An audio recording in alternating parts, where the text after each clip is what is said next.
Camila recopiló todo: testimonios, fotografías, grabaciones. Preparó un informe para enviarlo a su editor, pero antes quiso regresar al desierto una vez más.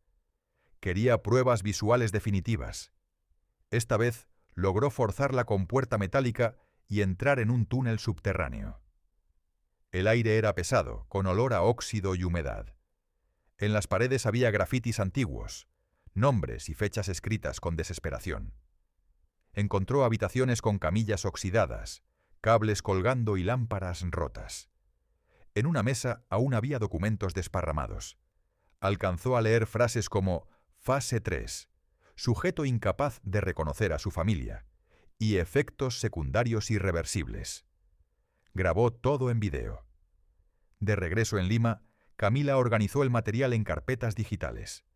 Quería publicarlo todo, pero esa misma noche desapareció. Su apartamento estaba intacto. Solo faltaban su computadora y su teléfono. En el suelo encontraron su bolso. Dentro había una única hoja con las palabras: «Operación Eclipse fue real». La noticia de su desaparición se difundió rápidamente.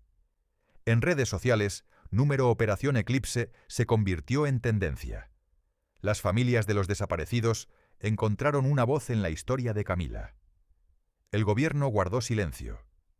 Algunos medios oficiales la acusaron de inventar teorías conspirativas, pero el material que había logrado enviar antes de desaparecer era suficiente para encender la indignación popular. Marchas comenzaron en Lima y en otras ciudades. Pancartas decían «¿Dónde están los desaparecidos?» y «Justicia para Camila». Con el tiempo, Eclipse dejó de ser un rumor y se convirtió en un símbolo de resistencia. Universidades comenzaron a investigar. Organizaciones de derechos humanos exigieron abrir archivos secretos. Nadie volvió a ver a Camila. Pero su trabajo sobrevivió.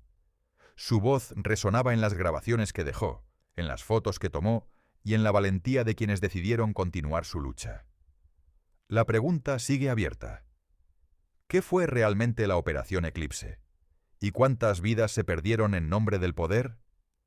Nunca apareció en registros públicos.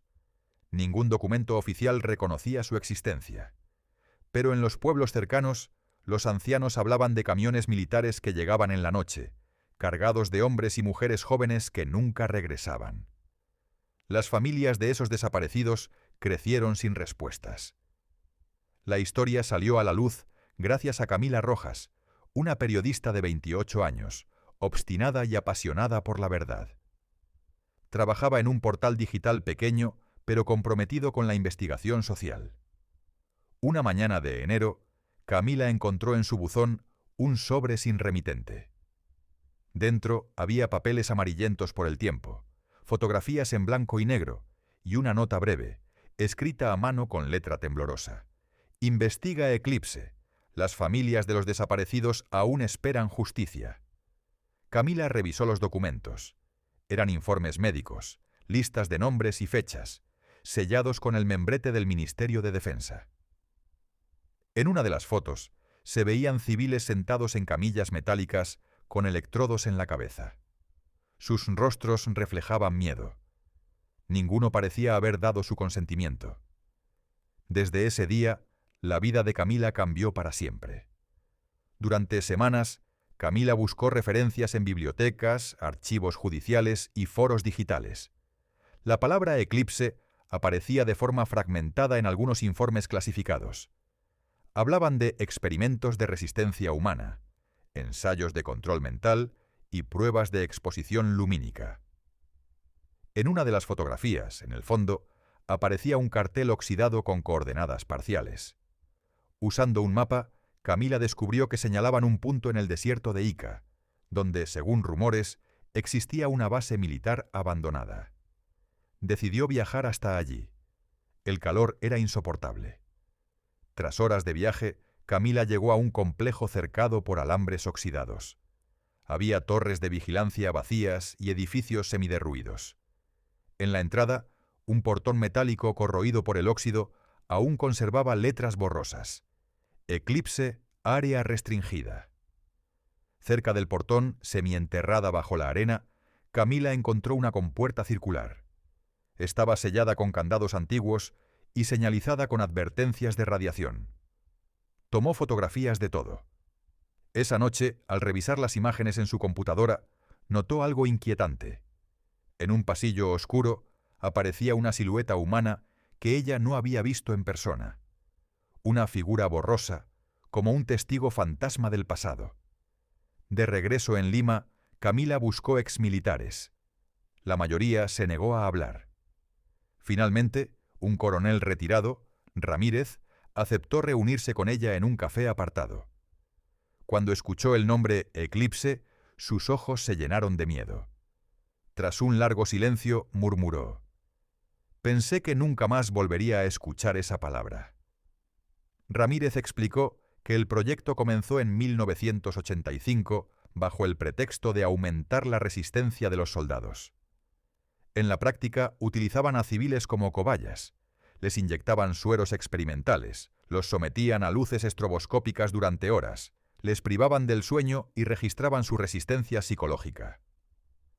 Muchos murieron dentro del complejo, confesó con voz quebrada. A otros los dejaron salir, pero regresaron diferentes. Algunos se volvieron violentos, otros no recordaban nada, como si les hubieran borrado la memoria. Camila grabó toda la conversación.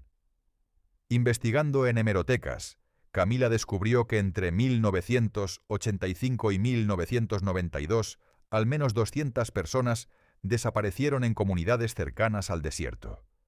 La mayoría jóvenes entre 18 y 30 años. Los registros oficiales decían que habían emigrado o que murieron en accidentes. Pero nunca hubo cuerpos ni certificados médicos claros. Camila entrevistó a Elena Gutiérrez, hermana de uno de los desaparecidos. Con lágrimas relató: «Nos dijeron que mi hermano participaba en un programa científico para servir al país. Nunca volvió. Mi madre murió esperando verlo regresar». A medida que avanzaba en su investigación, Camila empezó a notar que la seguían. Una noche, al salir de la redacción, un auto negro se detuvo a su lado. El vidrio se bajó y un hombre con traje oscuro le advirtió: «Deja de escarbar en Eclipse, no quieres terminar como ellos». El auto desapareció en segundos. Camila regresó a casa con el corazón acelerado. Dudó por un instante si debía detenerse, pero en su interior sabía que ya era demasiado tarde para retroceder. Un contacto anónimo le entregó una grabación en casete. En ella se escuchaba la voz de un médico. Sujeto 47, tras la inyección del suero, no resistió más de 3 horas bajo exposición lumínica. Fallecimiento por fallo cardíaco. El cuerpo no aguanta más. Ese audio era la prueba que necesitaba. El desierto del sur del Perú parecía un mar interminable de arena dorada. Bajo el sol abrasador, las dunas se extendían hasta donde alcanzaba la vista, interrumpidas apenas por ruinas oxidadas y torres de vigilancia en ruinas. Para el viajero casual no había nada allí, solo silencio, calor y polvo. Pero para quienes conocían la historia, aquel lugar estaba impregnado de un miedo antiguo. Allí, según rumores que se habían transmitido durante décadas, el ejército peruano había construido un complejo secreto. Oficialmente era un centro de investigación médica. En realidad, era el escenario de uno de los episodios más oscuros de la historia del país. Un proyecto clandestino llamado Operación Eclipse.